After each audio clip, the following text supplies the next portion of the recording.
Pode levantar-se. Os irmãos lá de Cidade Continental, levantem-se. Os continentais estão aí. Belo grupo, sim. Todos são muito bem-vindos em nome de Jesus. Amém. Irmão Glauco e o seu adjunto venham tomar assento aqui à frente. Estou convidando o pastor Djalma também para tomar assento aqui. O pastor Djalma gosta de oração e de doutrina, viu? Senão ele não estaria aqui não, viu? Mas ele veio aqui também, graças a Deus. Vila Carioca, pastor Silas Leão. Mas o senhor não é leão, o senhor é ovelha, irmão, viu? Só o nome que é leão, né? Jesus é o leão da tribo de Judá. Se o seu adjunto estiver presente, que levante-se. O obreiro adjunto, está aí. Todos os irmãos lá da Carioca podem levantar-se. Tem um grupo aqui da Vila Carioca. Está aí a sua esposa também, serva de Deus. Todos são muito bem-vindos. Digamos amém. O pastor Silas e o seu pastor adjunto podem vir tomar assento aqui à frente. Muito bem, muito bem. Então, se Vila Carioca, já é cidade do Planalto, então, se os irmãos chegarem, estão chegando, antes da mensagem, eu farei a apresentação a todos, mas eu estou notando que eles estão chegando, viu? Então, meus amados irmãos, enquanto eles, Pai do Senhor, meus prezados irmãos, Pai do Senhor, Deus abençoe. Então, eu não estive aqui no sábado, não estive aqui no domingo. Sábado eu estive lá no Jardim Maristela, remanejamos. O pastor que estava lá é o pastor Ataíde, não é? E em seu lugar empossamos o pastor Rogério. Foi um culto abençoado. Demos início às 7 horas e terminamos por volta de 9h30, já passava algum tempo. Gostei da igreja, bem frequentada, muitos obreiros presentes, houve muita alegria do Espírito Santo e nós glorificamos a Deus. E no domingo eu estive em Jabaquara e lá nós remanejamos o pastor Rogério, porque já no sábado o havíamos empossado em Jardim Maristela. E no lugar do pastor Rogério ficou o pastor Neivaldo, que congregava-se aqui na sede. E o pastor Neivaldo estava conosco há 4 anos e meio, meu irmão. Que fidelidade, não? 4 anos e meio congregando conosco aqui na sede. E foi dado posse, nós oramos por todos eles, e o culto teve início às 18 horas e terminou às 21 horas. E eu fiquei devendo para eles a mensagem da palavra de Deus, porque eles estavam muito ansiosos, né? Muito ansiosos, e eles queriam falar, e alguns irmãos também vieram trazendo lembrança, presente ao pastor Rogério, a esposa dele, e eu não tive tempo de entregar a mensagem, só dei a posse simplesmente por falta do tempo necessário. Mas prometi àqueles amados irmãos que eu lá voltarei numa outra ocasião para entregar a mensagem do Senhor. Permiti que eles falassem, expusessem seus sentimentos. O pastor Rogério estava muito querido, muito amado, e alguns até choraram, e eu me comovi diante do quadro que eu vi. Eu quero explicar a todos vocês que nós, quando remanejamos um pastor, não é porque ele é superior ou inferior aos outros. Nós remanejamos porque em nosso ministério nós nos completamos. Nós nos completamos. Então é uma complementação o remanejamento. O que aquele pastor não tem, aquele que vem no lugar dele, vai completar aquilo que faltou. Quando vencer o tempo daquele pastor empossado, faremos o mesmo. Colocaremos outro para complementar o ministério do pastor que foi remanejado. Mas não tem questão de maior, de inferior, de superior, de inferior, de melhor, do pior. Não existe essa classificação entre nós. E alguns membros da igreja usam essa classificação. Está errado. Cada pastor, Deus deu um ministério. Cada um tem um ministério. Tem pastor que é muito evangelista, tem pastor que é muito doutrinador, tem pastor que é muito conselheiro, tem pastor que é muito espiritual, só gosta da oração, dos dons espirituais em evidência e não é pregador, mas tem uma vida espiritual exemplar para a igreja, que a igreja gosta, que a igreja corresponde. Então nós nos completamos no ministério que Deus tem dado a cada um. Não tem maior, não tem inferior, não tem grande, não tem pequeno.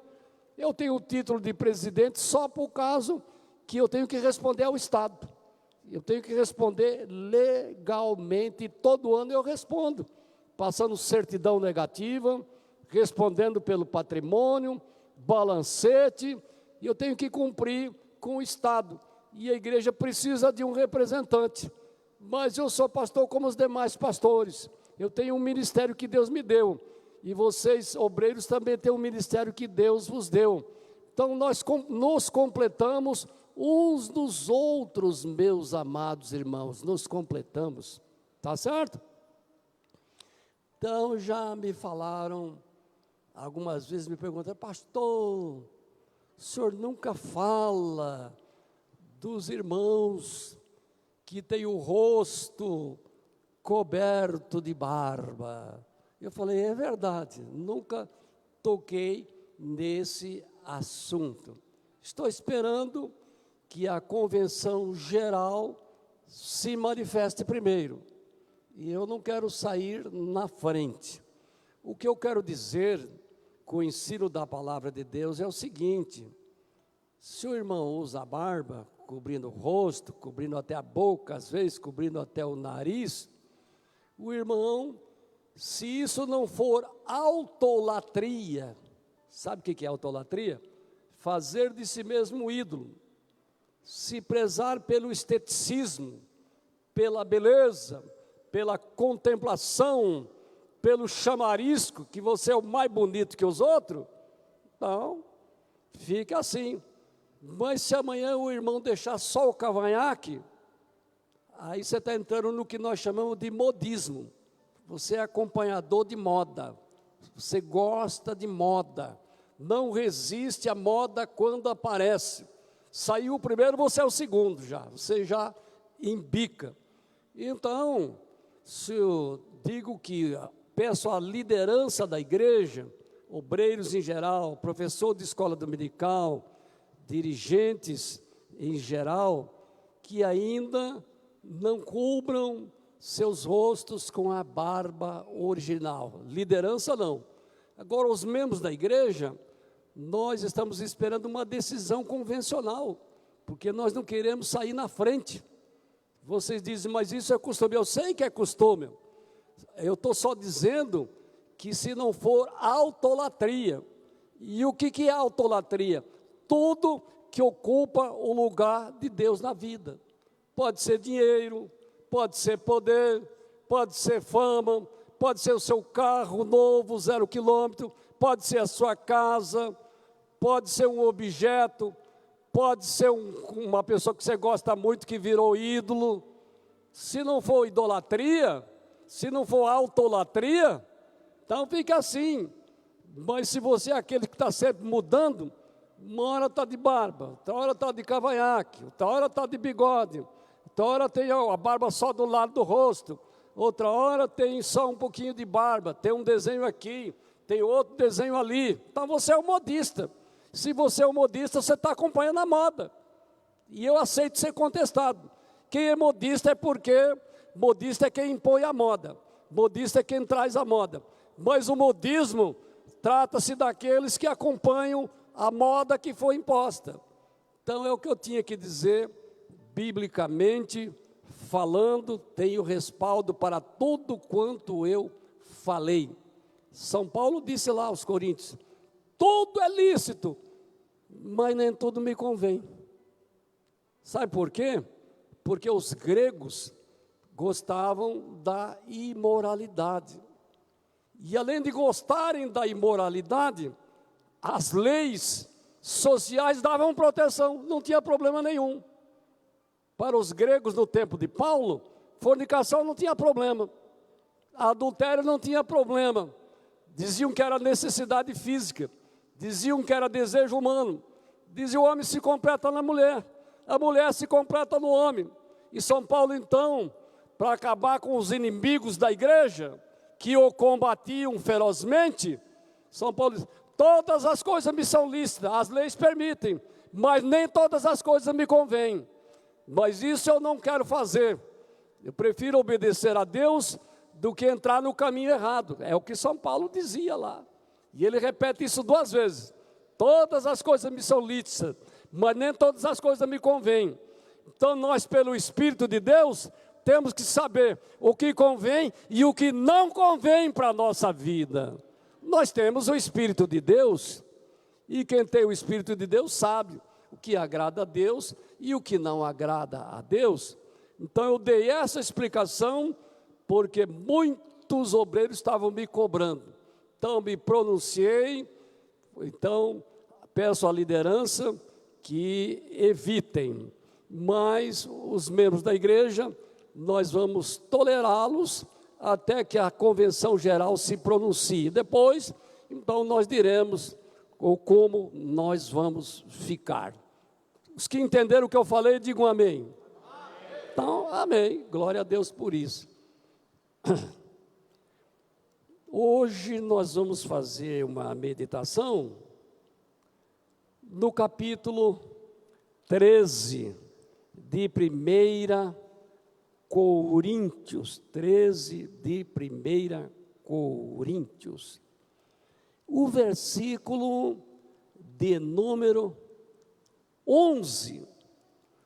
Depois de São Paulo fazer menção de 11 versículos, falando o que o amor é e o que o amor não é, ele diz assim, agora, pois, permanecem a fé, a esperança e a caridade, estas 3, mas a maior destas é a caridade.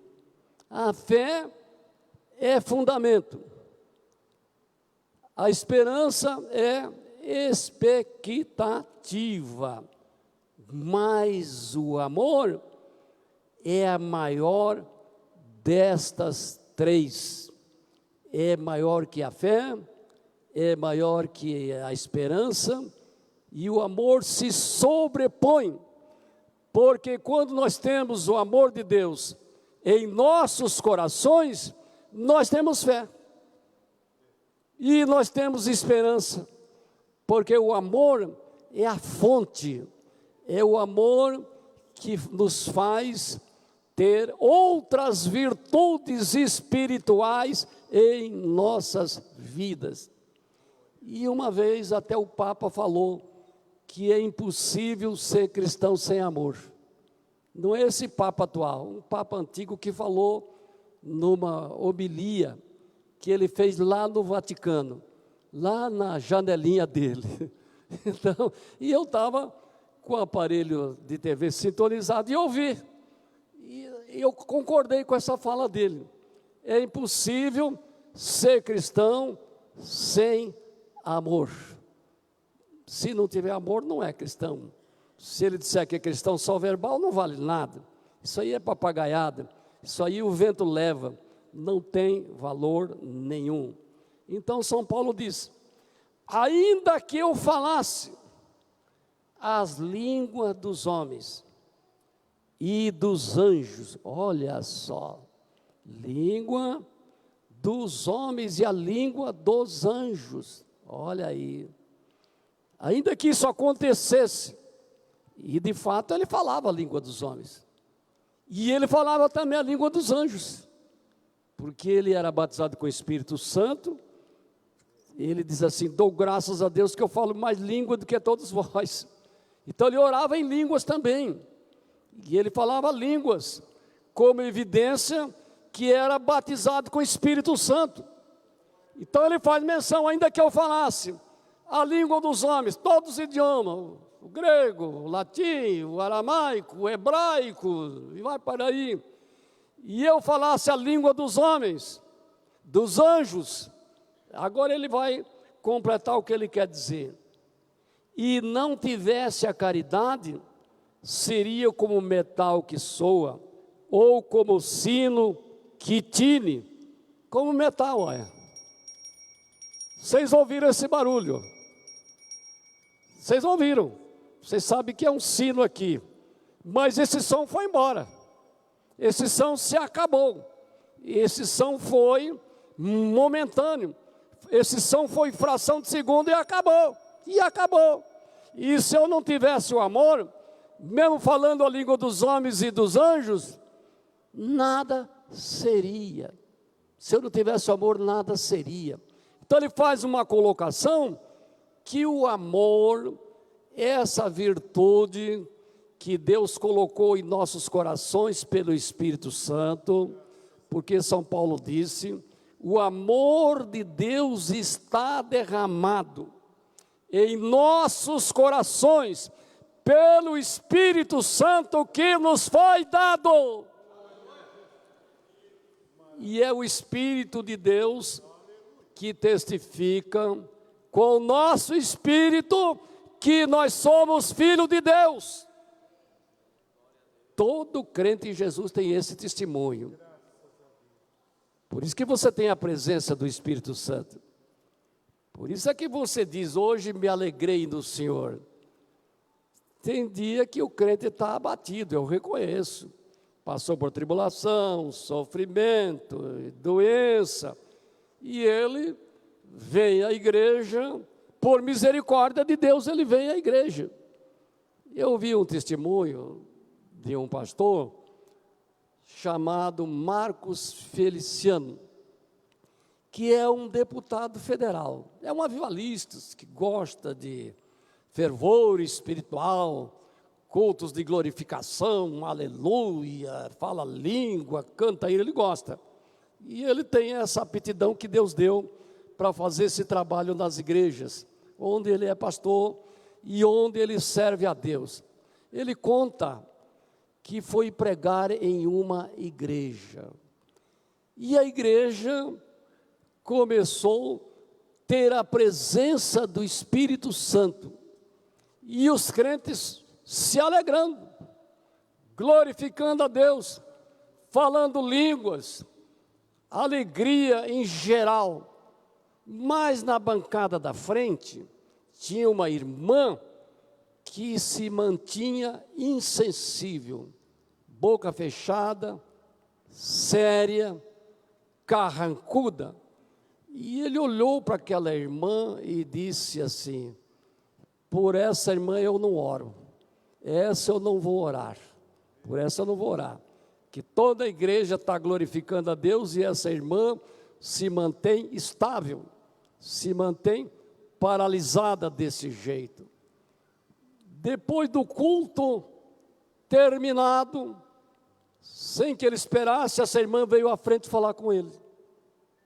E ele disse para a irmã: eu não oro pela senhora. Aí a irmã olhou para ele e disse: deixa eu lhe dizer, pastor, ontem fui sepultar o único filho que eu tinha. e vim à igreja hoje por misericórdia de Deus. Aí o pastor se compadeceu, chorou, orou por ela, tomou as dores dela e etc. Ocorre que às vezes o crente vem triste à igreja, o dia lá para ele não foi feliz, abalroaram, bateram do carro dele, não recebeu o pagamento, alguém o maltratou, xingou, e ele está assim, vem à igreja por misericórdia, mas eu quero dizer que isso não é normalidade na vida cristã, isso não é normal, isso é circunstancial. Todos nós que estamos servindo a Deus, que temos esse amor de Deus no coração, que temos essa virtude, que veio pelo Espírito Santo, ainda nos alegramos no Senhor, ainda nos alegramos. Nós dizemos, glória a Deus pela salvação de nossas almas. Nossos pecados eram pesados, fardos pesados, mas fomos remidos pelo sangue de Jesus Cristo, nosso Senhor, e ninguém pode nos acusar agora. O irmão foi salvo por Jesus, a irmã foi salva por Jesus, o moço foi salvo por Jesus, a mocinha foi salva por Jesus. Então ninguém pode te acusar, porque a tua salvação está garantida por Jesus Cristo, nosso Senhor. A tristeza vai embora, o choro pode durar uma noite inteira, mas a alegria vem pelo amanhecer. A alegria do céu, do Espírito Santo. E diz aqui então na palavra de Deus, é a virtude principal do crente, que o identifica como cristão. São João 14,15.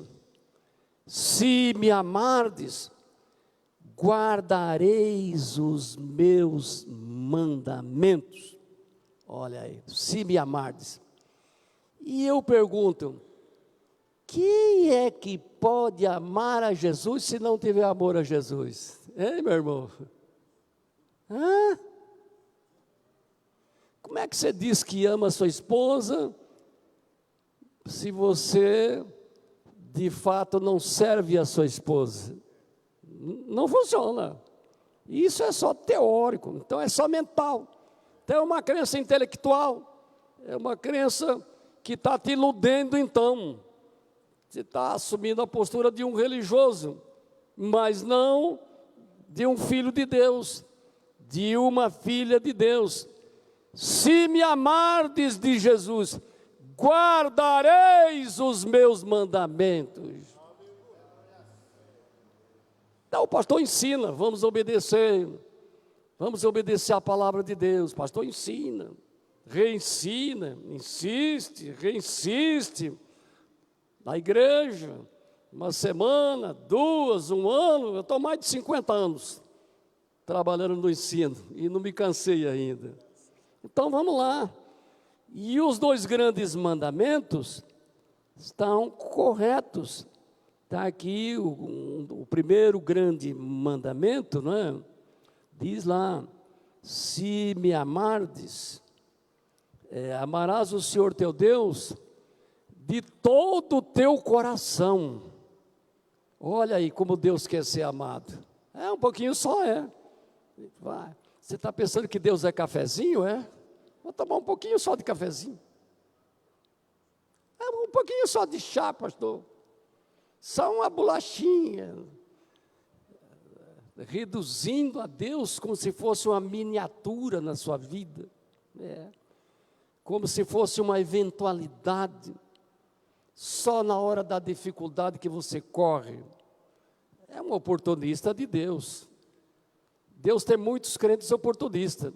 Só procuram no sofrimento, na tribulação, Mas quando tudo está bem, aí ele só quer saber de praia, só quer saber de recanto, de hotéis, de descanso, porque está tudo bem, dinheiro no bolso, emprego, família com saúde, carro 0 quilômetro, eita, muitos amigos na churrascaria, não é, irmão Glauco? Você gosta de churrascaria? Quem é que não gosta, né? Quem é que não gosta, irmão Glauco? Então está tudo bem. Pois quando vem a tribulação, é bilhete para o pastor. Quero uma visita. Tem crente até que exige, jejue por mim. Às vezes eles me procuram aqui, irmão. Pastor, o senhor jejua por mim. Quer dizer que eu tenho que fazer um jejum só para ele. Ele é especial. Ele é melhor que todos. Deus ama só mais ele. Os outros ele ama um pouco menos. Ô, irmão, que é isso? Se me amardes, guardareis os meus mandamentos. Amarás o Senhor teu Deus de todo o teu coração. Deus não quer ninguém dividido. Dividido Deus não aceita. Deus não aceita resto. Não. Deus não é pneu de estepe de carro, que você só pega quando fura o pneu. Deus não é estepe de carro, não. Deus não é para ser esquecido, para ser relegado, segundo plano, última categoria. Que é isso? Se me amardes, guardareis os meus mandamentos.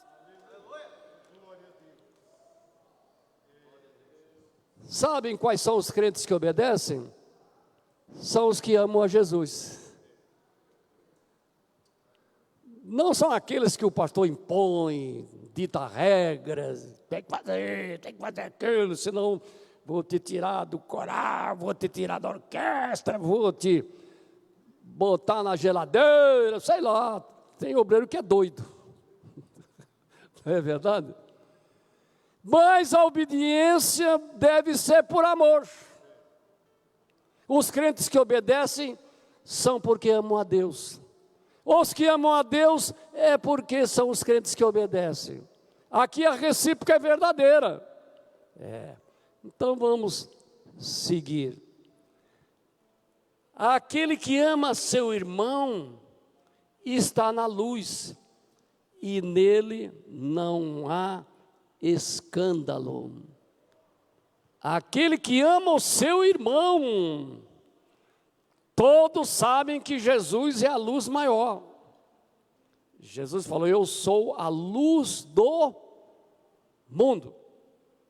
Quem me segue não andará em trevas, mas terá a luz da vida. E aqui o apóstolo diz: aquele que ama seu irmão está na luz. Aquele que ama o seu irmão, aí o amor outra vez está no meio. Primeiro amar a Deus, e aquele que ama o seu irmão. Quem segue a Jesus está na luz, mas quem segue a Jesus ama o seu irmão também. E daí? Jesus é luz? É. Mas quem segue a Jesus também ama o seu irmão. Então não tem essa história, não gostei dele. Logo que eu olhei, já não entrou no meu coração. Tem dessas coisas também, que às vezes nós tomamos conhecimento. Não caiu bem para mim, não caiu, não assentou. Não é o meu estilo, não é o meu feitio, não é a minha praia, não é. Todas essas besteiradas a gente ouve. Não importa se o irmão é pobre materialmente, se o irmão mora numa cabana, mora num rancho, se o irmão é rico, mora num palacete, se o irmão está andando de bicicleta e o outro está andando de Ferrari, porque tem dinheiro de sobra, pode comprar e pode gastar. Se aquele irmão é analfabeto, se o outro é doutor, aquele que ama o seu irmão, não faz acepção de pessoas, não cria escala de valores para cegar a sua alma. Aquele que ama o seu irmão, não importa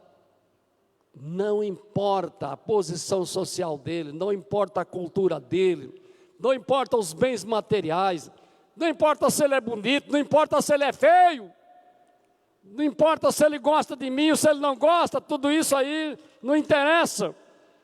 Aquele que ama o seu irmão está na luz.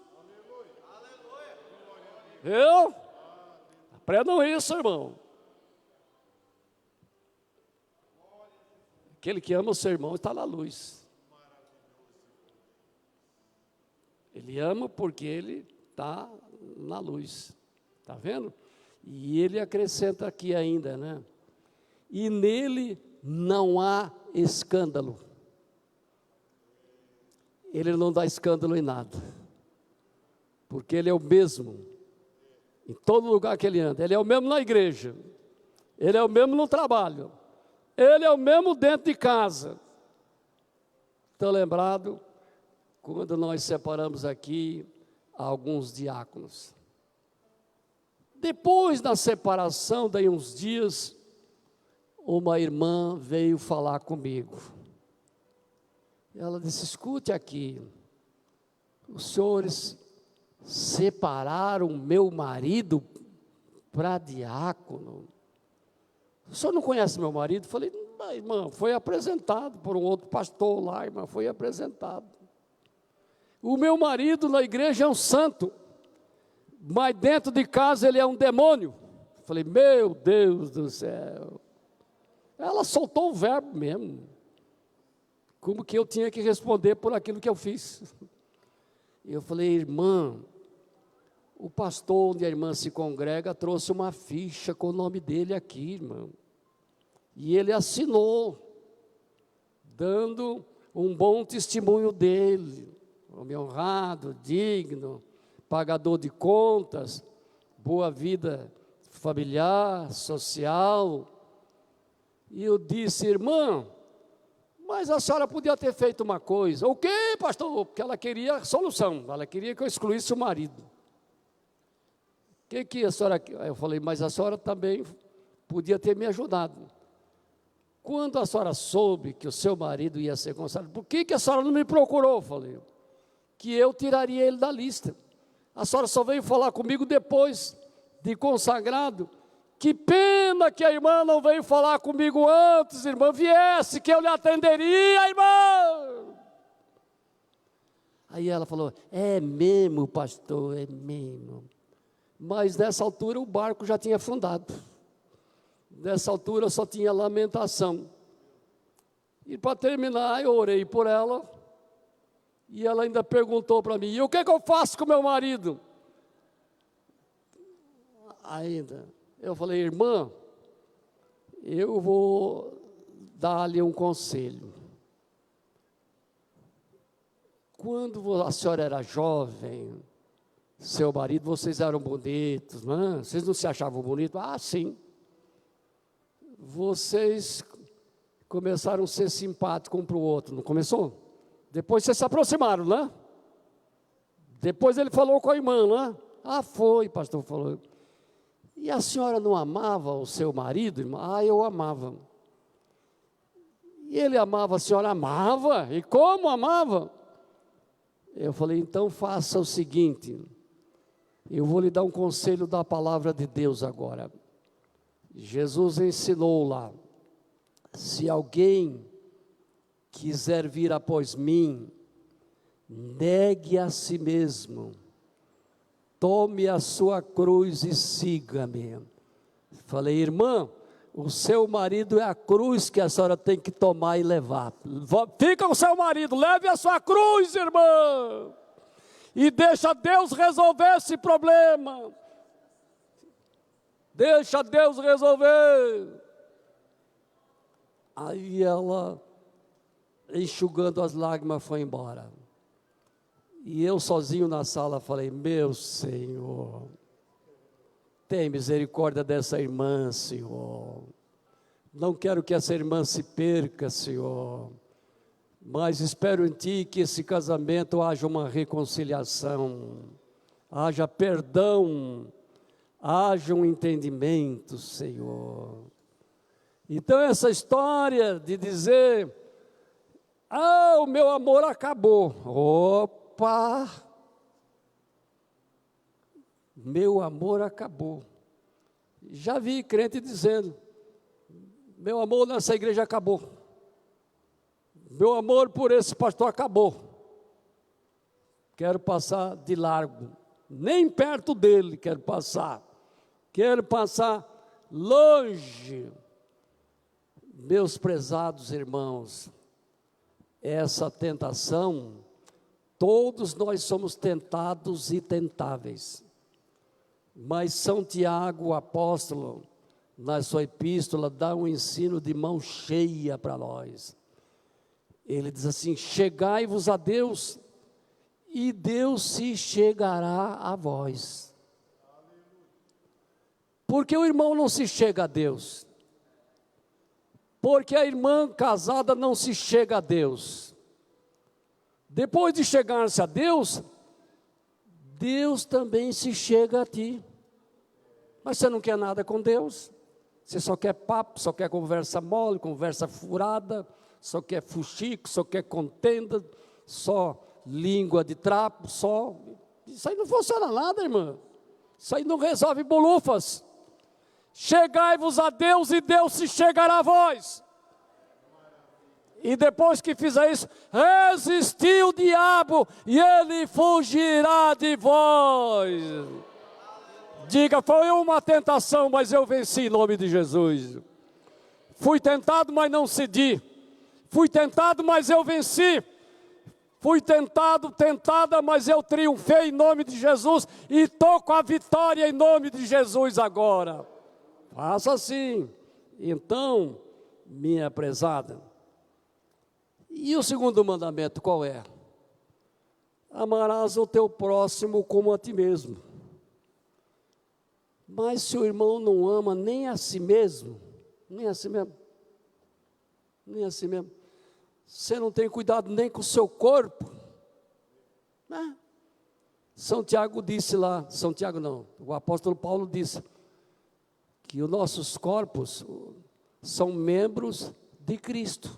Olha só, falando do corpo, diz que os nossos corpos são membros de Cristo. E ele diz que o Espírito Santo fez morada em nós.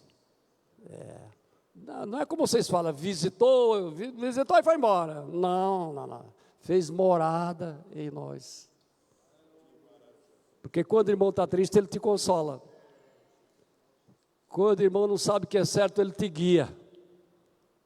Quando você precisa de uma solução, ele te dá a solução. Quem deixa o Espírito Santo guiá-lo, isso acontece. Comigo tem acontecido já N vezes, o Espírito Santo me guiando. Tem hora que eu não sei o que eu vou fazer. Mas eu oro: Senhor, o que é que eu vou fazer? Que direção que eu tomo aqui? Como é que eu vou resolver? E aí fico esperando a resposta divina. E não demora, às vezes 1 hora, 2 horas, às vezes é no outro dia. Aí vem aquela direção, tão simples. E eu achava que era difícil, que era impossível. Depois veio aquela solução tão simples, irmão Luciano, tão fácil de fazer, que a gente fica admirado. Como Deus me dirigiu! E a gente dá glória a Deus. Mas tem irmão que não cuida nem da higiene pessoal. Não cuida. Não escova os dentes nem uma vez por dia. A boca dele é uma fedentina. Tem um irmão que já passou para o senhor. Eu não vou falar o nome dele, para vocês não especularem. Mas todos os irmãos aqui passavam longe dele, que a boca dele era uma fedentina. Para falar com ele, você tinha que falar 2 metros de distância, porque perto dele você não aguentava. O mau cheiro que exalava. Mas ele era relaxado mesmo. Ele era relaxado mesmo. Não sei se ele tomava banho uma vez por semana. Não sei também. Não sei se ele se trocava as roupas íntimas pelo menos uma vez por dia. Não sei. Não perguntei para ele, não tive coragem de perguntar. A roupa de baixo, né? Que nós falamos, né? Mas ele não tinha zelo com o seu corpo. Não tinha zelo. Falta de escovar dente, falta de tomar banho, falta de asseio corporal. E ele era evitado. E ele gostava de cumprimentar todo mundo. O senhor está vendo? Então veja que paradoxo. Ele queria cumprimentar todo mundo. E os irmãos correndo dele, e ele correndo atrás dos irmãos. E ele correndo atrás dos irmãos. E os irmãos se entreolhavam e riam, como vocês estão rindo agora. Um ria aqui, outro ria ali. Não? Mas ele já passou para o Senhor. Já está descansando em Deus. Agora ele não precisa mais de higiene corporal. Porque agora ele está numa outra dimensão espiritual. Porque Deus o chamou para o descanso. Então, se o irmão não cuida nem de si, será que o irmão ama o próximo? Você não cuida nem de si, rapaz. Você tirar o sapato, não tem quem aguenta ficar perto. Todo mundo sai correndo. Não aguenta. Cuida desse pé. Cuida dessa boca. Cuida desse corpo. Tenha zelo de ti mesmo. Porque os nossos corpos de São Paulo é o templo do Espírito Santo. Os nossos corpos são o templo do Espírito Santo, onde Deus habita. Onde Deus habita. Pastor, nunca ouvi essa doutrina. Ah, é? Que bom que está ouvindo pela primeira vez. Que bom. Mas está escrito na Bíblia. Deus me guardou, eu não sou aqueles pregadores, só daquela meia dúzia de mensagem marcada, não. Também não sou daqueles pregadores de pregar só para agradar a igreja, também não sou. Eu sou daqueles que oram, que Deus me dê a mensagem para entregar à igreja. Porque a mensagem que Deus nos dá é essa que alimenta a igreja, é essa que a igreja precisa ouvir. A palavra de Deus nos confronta mesmo, é para confrontar mesmo. Deus corrige a quem ama e aquele a quem tem como filho. Dê graças a Deus por ser corrigido.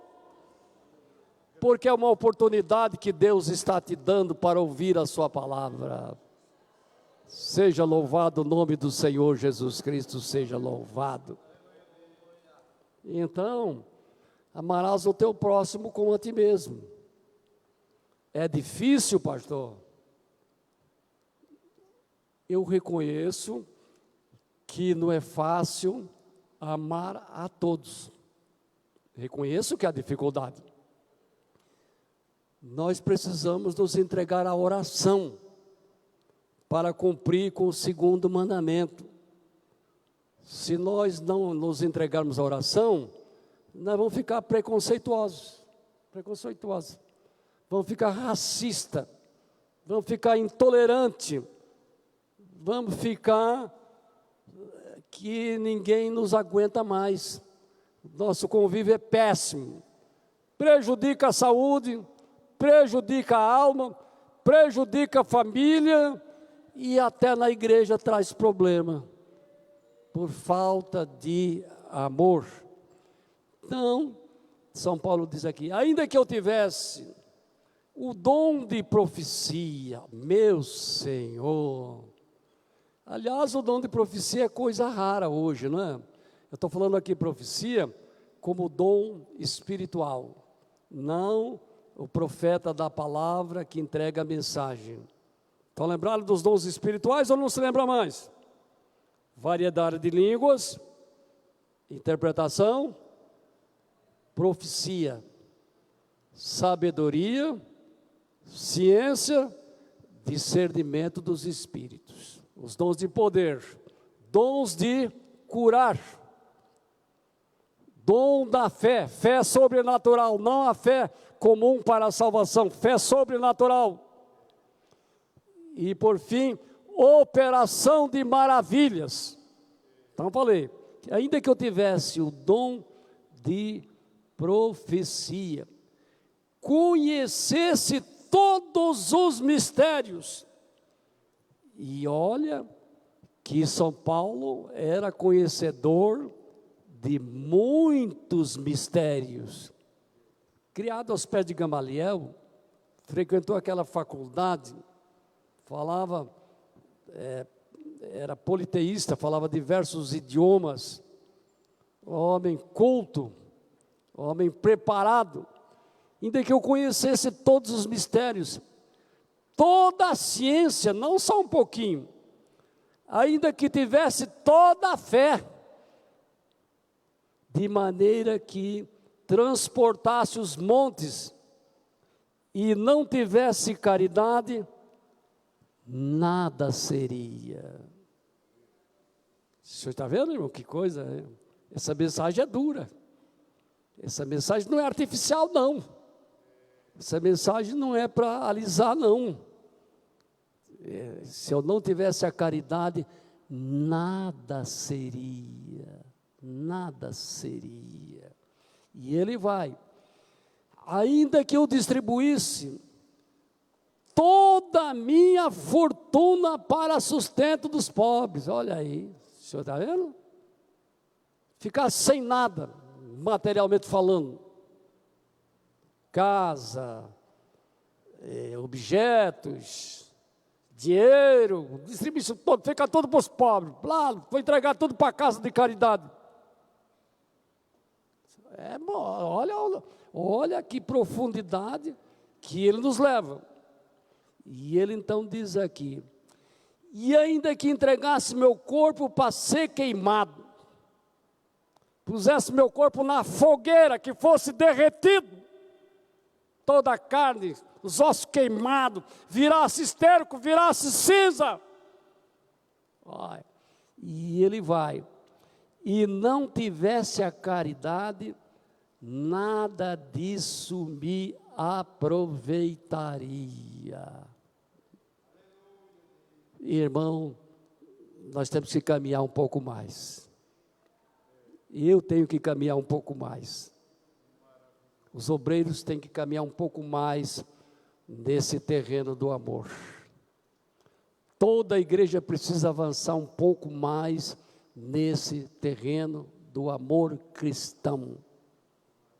Eu não estou falando aqui de amor conjugal, de amor paternal, não, estou falando de amor cristão. E o que está escrito em São João 3,16? Que vocês citam isso, decore e salteado. Todo mundo sabe. São João 3,16 dizem que é o maior versículo da Bíblia, de valor espiritual. De valor espiritual. Deus amou o mundo de uma tal maneira. Nunca consegui exaurir toda essa tal maneira. Está a explicação. Que deu seu Filho unigênito, para que todo aquele que nele crê, todo aquele que nele crê, eu, tu, ele, nós, vós, eles, todo aquele que nele crê, se tiver alguém aqui que não é crente nessa noite, se entrega a Jesus Cristo correndo. Tem filho de crente? Meu pai está orando por mim. Deus não tem neto não. Não. Deus não tem neto não. Deus só tem filho, só filho. Quando preguei isso em Americanópolis, quem se converteu naquela noite? O irmão Rubinho. O Rubinho, ele ouvindo essa mensagem se converteu. Eu falei, Deus não tem neto. E o pai dele chamava-se Levino de Almeida e orava por ele. Abençoa meu filho, abençoa meu filho. Aí ele tomou a decisão e se converteu de coração e alma a Jesus Cristo, nosso Senhor, e se converteu. Então diz aqui, agora São Paulo fala, o que é a caridade? Meu horário está vencido. A caridade é sofredora. Eu não gosto de sofrer. Estou pulando fora de sofrimento. É? Pois a caridade é sofredora. Não é desesperadora. A caridade não se desespera. Ela sofre, porque ela sabe esperar em Deus. Sofre porque ela sabe que Deus é justo. Sofre porque ela sabe que Deus age. É sofredora. O que mais? É benigna. É extensão de boa.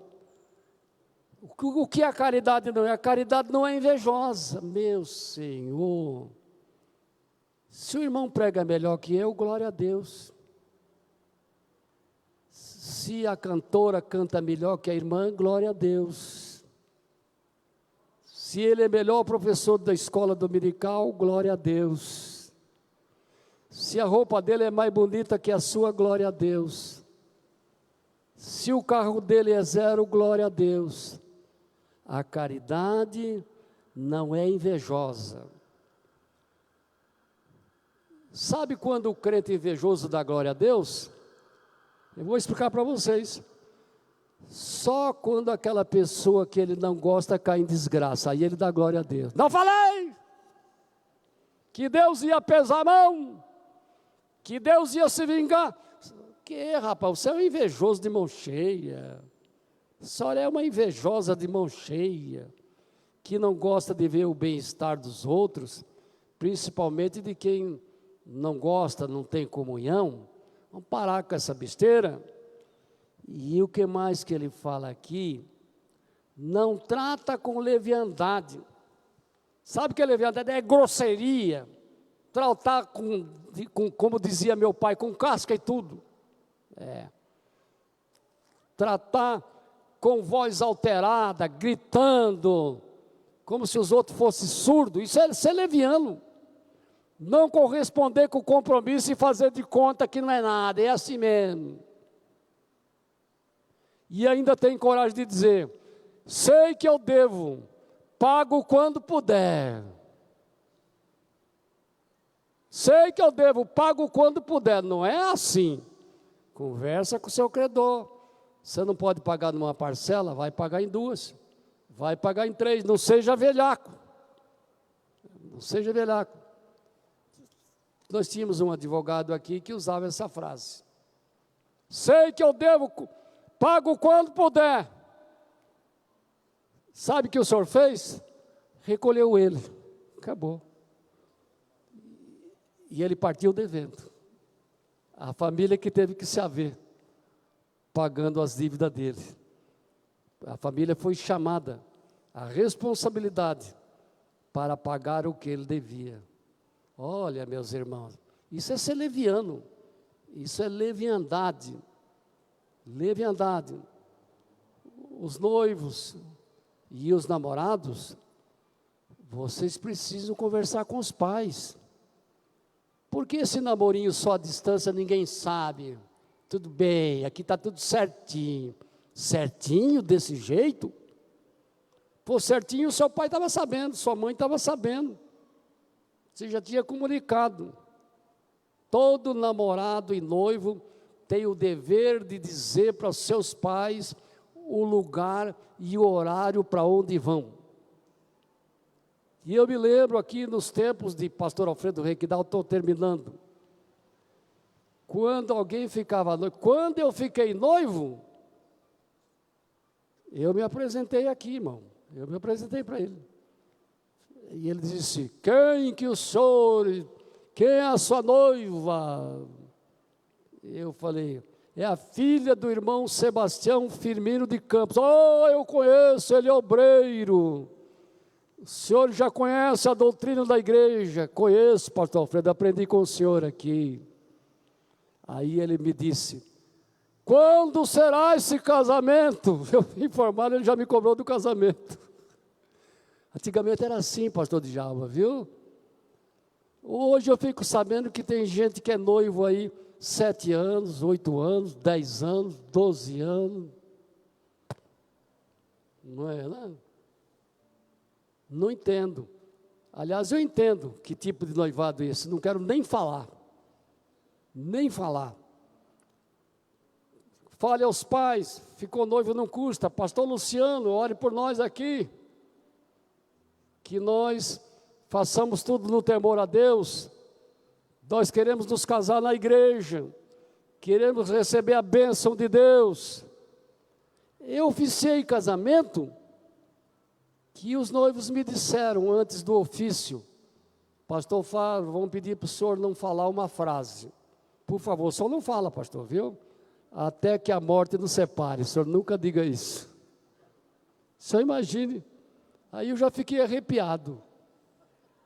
Fiquei arrepiado. Eu falei, não estou fazendo ofício de casamento, estou benzendo esses dois aqui, estou benzendo, não estou fazendo ofício. Bíblico não, estou benzendo.